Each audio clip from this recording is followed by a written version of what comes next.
오늘도 주말이지만은 투자자들의 인내심의 한계를 시험하는 암호화폐 시장 관련된 소식을 들고 인사를 드리고 있는 크립토 마토입니다. 과연 이 고난과 역경의 시간을 언제까지 견뎌야 하는 것인가? 혹은 개미들은 언제까지 버틸 수 있을 것인가? 힘든 시간을 보내고 있지만은 그래도 여러분들께 도움될 만한 정보들을 한데 모아봤습니다. 첫 번째로는 앞에 짤과 관련된 내용이어가지고 먼저 공유를 해보는데요. 아가리선이라 불리는 저스틴 선, 그럼에도 불구하고 엄청난 사업 수완을 가지고 있죠. 최근에 밈코인 프로젝트 등을 성공시키면서 다시 한번 폼을 살리고 있는 그가 최근에 사람들에게 이렇게 이야기를 했습니다. 내가 처음으로 암호화폐 시장에 발을 디뎠던 것은 2013년도 비트코인을 매수했었던 것인데 그때 이후로 무려 11년이 지났다. 그동안에 세 차례에 걸쳐서 2013년도, 17년도, 21년도에 불장과 하락장을 목격을 했다. 또한 밈코인 시장에서도 마찬가지로 세 번의 사이클을 목격을 했는데 내가 한 가지 배운 교훈이 있다라면은 버티지 못하면은 이길 수 없다라는 것이다라고 이야기를 했습니다. 뭐 너야 백만장자니까 쉽게 버틸 수 있겠지라고 생각할 수도 있겠으나 처음부터 백만장자는 아니었겠죠. 내가 살다 저스틴 선의 말을 인용하는 날이 오다니.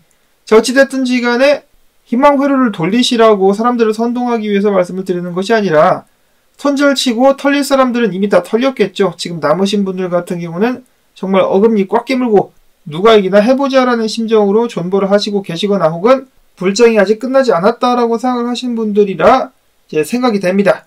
그렇기 때문에 공유를 잠깐 해봤고요. 이어서는 미국 상황에 관련된 말말말 또 나와가지고 다시금 보도록 하겠습니다. 어찌 보면 반복이라고 볼 수가 있겠는데 첫 번째는 피터 시프가 이야기합니다. 금리 인하는 금융위기 지연을 위한 것이다. 물가지표가 나빠도 내릴 것.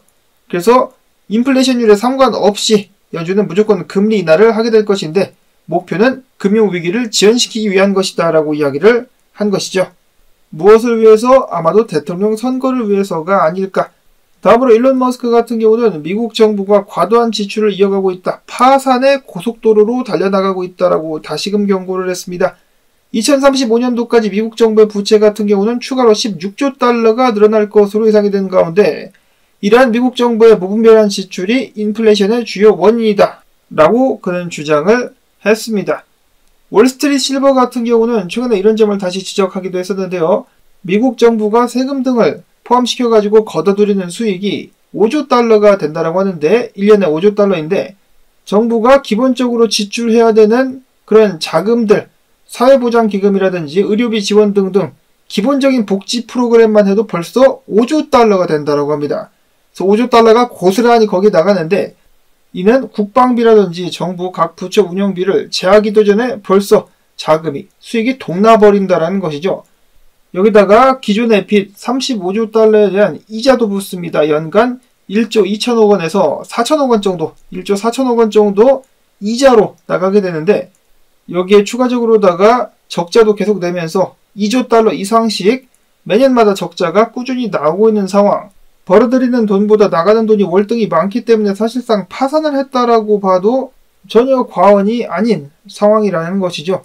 이런 상황을 인지하고 우려를 하고 있는 사람들은 다른 자산들을 찾아 떠납니다. 최근에 금값이 많이 오른 것도 그것에 대한 일환이라고 볼 수가 있겠는데요. 그뿐만 아니라 암호화폐도 점점 더 매력적인 자산이 될 수 있을 것이다 라고 이야기가 되고 있습니다. 이러한 과도한 부채 문제를 트럼프 같은 경우는 비트코인을 통해서 해결할 수 있을 것이다 라고 이야기를 했었는데 자, 과연 어떻게 될 것인가? 이어서 암호화폐 업계 인사들 같은 경우는 카말라 해리스를 위한 모금 행사를 또 펼치게 될 것이다 라고 밝혔는데요. 9월 13일 해당 행사를 통해서 10만 달러라고 나와 있는데 너무 적은 금액이 아닌가라고 해서 확인을 해봤는데 10만 달러가 맞답니다. 최소한 10만 달러 이상을 모금을 해가지고 카말라 해리스에게 전달을 하면서 암호화폐 업계에 대한 긍정적인 접근을 촉구할 방침이다라고 밝혔습니다. 해당 행사에 참석하는 티켓 가격이 500에서 5천 달러가 된다라고 하는데요. 정말로 꼴랑 10만 달러 전해주면은 왠지 비웃을 것 같습니다. 자, 어찌됐든지 간에 암호화폐 업계 인사들 같은 경우는 정말로 해리스를 지지하는 것일 수도 있겠고 아니면은 해리스가 당선이 된다 할지라도 암호화폐 업계를 좀 잘 봐달라고 미리 이야기를 하는 것일 수도 있겠습니다. 최근 암호화폐 은행인 커스토디아 뱅크의 CEO 같은 경우는 바이든 정부가 계속해서 암호화폐 업계를 괴롭혀가지고 직원들을 추가로 정리 해고할 수밖에 없었다라고 이야기를 하는데요. 이 특정 산업을 죽이기 위한 오퍼레이션 초크포인트 2.0이 과연 언제쯤 끝날 수 있을 것인가? 자, 한편 러시아 다음 주부터 국가 간 암호화폐 결제 파일럿을 시작한다라고 해가지고 관심이 모아지고 있습니다. 러시아 같은 경우는 정부 차원에서 암호화폐 거래소도 설립을 한다라고 해가지고 화제가 되고 있는데요. 뿐만 아니라 다가오는 10월 달에 뭐가 열립니까? 브릭스 총회가 또 열리게 됩니다. 여기에 전 세계 정말 많은 나라들이 브릭스가 발표하게 될 새로운 결제 시스템 스위프트의 라이벌에 대해서 엄청난 관심과 사용할 의사를 보이고 있다라고 하네요. 10월 달에 다시 한번 어떠한 격변이 일어날 수 있을 것인가? 이어서 어제 정말로 안타깝게도 비트코인 현물 ETF로부터 또 다른 막대한 자금이 빠져나갔습니다. 1억 7,500만 달러. 다행히 블랙박에서는 유출이 없었는데요. 계속해서 자금이 빠져나가니까 비트코인이 힘을 못 쓰고 있는 것이 아니겠느냐. 최근 비트코인 추세를 보면은 아시아 시간대 이제 동양에서 거래가 한창일 때는 비트코인 가격이 올라가는 경향을 보였다가 미국 시간이 다시 도래하게 되면은 가격이 떨어지는 아시아 매수, 미국 매도 추세가 이어지고 있다라고 합니다. 물론 그 사이에 거래들은 줍줍을 하고 있는데 저번 주까지만 해도 코인베이스에서 프리미엄 붙어주면서 다시 한번 반등의 불씨에 불이 붙나 싶었는데 안타깝게도 미국의 수요가 다시 한번 빠지고 있습니다. ETF 현물 유출도 그렇고. 자, 그 다음으로 분석가 매튜 하일랜드는 이야기하기를 비트코인이 상승세를 보이려면 기본적으로는 57,700달러 이상, 최소 56,000달러 이상을 유지를 해줘야 된다라고 이야기를 했습니다.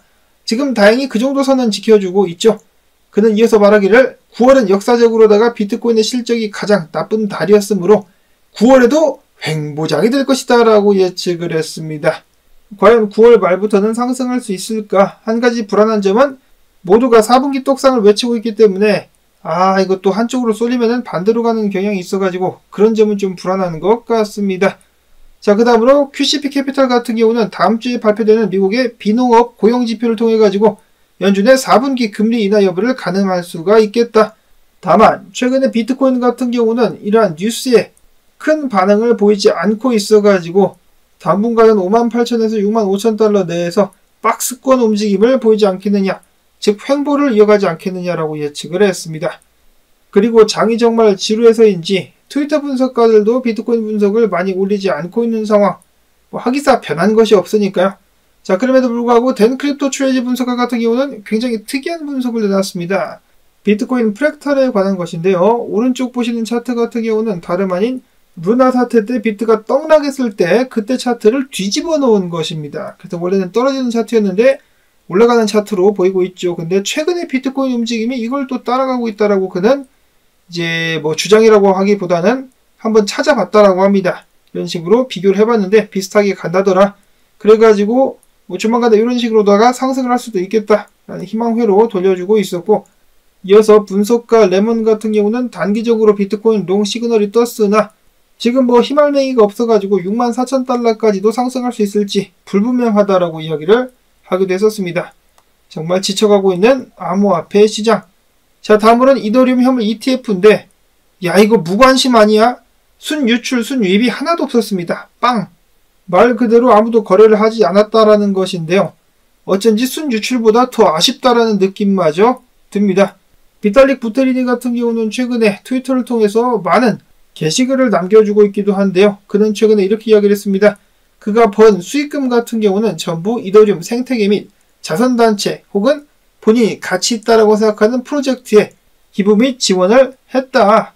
야, 그러면 우리는 투자자들도 좀 지원 좀 해줘봐.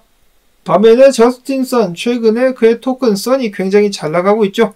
이 기세를 몰아가지고 펌핑 계속 가져야라고 생각을 한 것인지 앞으로 선을 소각할 계획이다라고 밝혔습니다. 토큰 소각은 가격 상승에 도움을 줄 수가 있겠다. 이와는 반대로 몇몇 알트들 같은 경우는 조만간에 물량이 많이 풀리게 될 것이다라고 하는데요. 그 명단은 다음과 같습니다. 첫 번째로는 수익. 다가오는 9월 3일 코인 8,388만 개가 풀리게 될 예정이다라고 하는데요. 이는 시가총액의 3.23%에 해당하는 물량이며, 다음으로는 이뮤터블 X입니다. 9월 6일 3,247만 개가 추가로 발행될 예정. 이는 시가총액의 2.06%.